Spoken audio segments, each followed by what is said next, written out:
এবার দুর্নীতি নিয়ে বিস্ময় প্রকাশ করেছেন খোদ প্রধানমন্ত্রী।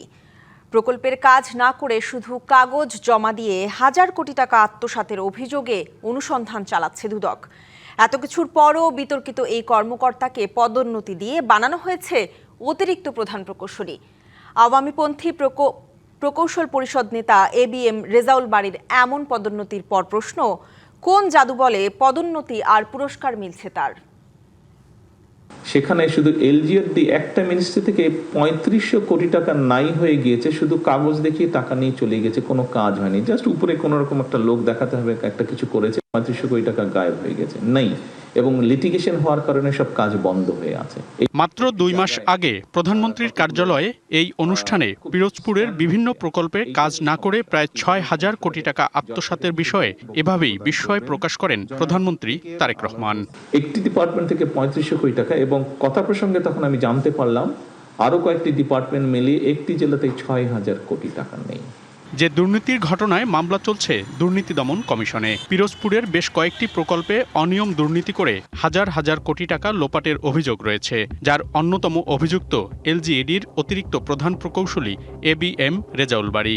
২০১৮ সালের মে থেকে ২০২৩ সালের এপ্রিল পর্যন্ত পিরোজপুরে বন্যা ও দুর্যোগে ক্ষতিগ্রস্ত গ্রামীণ সড়ক অবকাঠামো পুনর্বাসন প্রকল্প FDDRIRPর প্রকল্প পরিচালক ছিলেন।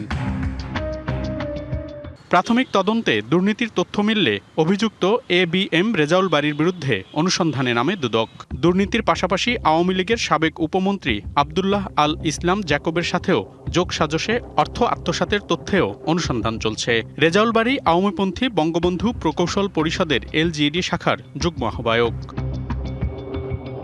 কিন্তু এত বড় দুর্নীতিতে অভিযুক্ত এবং প্রধানমন্ত্রীর বিস্ময় প্রকাশের পরও সম্প্রতি সেই ABM রেজাউল বারী পেয়েছেন পদোন্নতি। গত ২রা জুলাই তাকে অতিরিক্ত প্রধান প্রকৌশলী পদে পদোন্নতি দেওয়া হয়, এমনকি ঢাকা বিভাগের দায়িত্ব দিয়ে করা হয় পুরস্কৃত।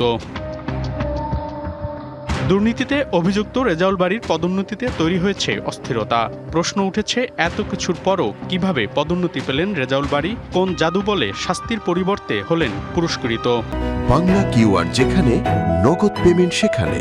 সারা দেশে ১০ লাখেরও বেশি মার্চেন্টে নগদে পেমেন্ট করুন খুব সহজে।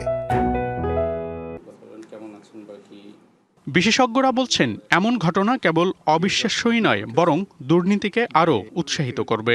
এটা কোনোভাবেই কাম্য নয়। আমি আশা করি কর্তৃপক্ষ, যেহেতু প্রধানমন্ত্রী অবগত আছেন, প্রধানমন্ত্রী এই নিয়ে কথা বলেছেন, তিনি হস্তক্ষেপ করবেন। সংশ্লিষ্ট কর্তৃপক্ষ তারা সক্রিয়ভাবে এটা বিষয়টা দেখবেন, কারণ শাস্তি যদি না পায়, যে অন্যায় করে পার পেয়ে যায় এবং অন্যায়ের কোনো শাস্তি হয় না, তখন কিন্তু অন্যায় আর উৎসাহিত হয়। তবে অভিযুক্ত রেজাউল বারী তার পদোন্নতিকে স্বাভাবিক বলে দাবি করেছেন। ওগুলো মিথ্যা কথা। বিভিন্ন প্রসেসের মধ্যে দিয়ে নিয়ম অনুযায়ী শূন্য পদের এগেইনস্টে পদোন্নতি দিচ্ছে, এখানে আর্থিক অনিয়মের কি আছে? এ বিষয়ে সংশ্লিষ্ট মন্ত্রণালয়ের একাধিক কর্মকর্তাকে ফোন দিয়েও পাওয়া যায়নি। মনিরুল সোহাগ, DBC নিউজ, ঢাকা।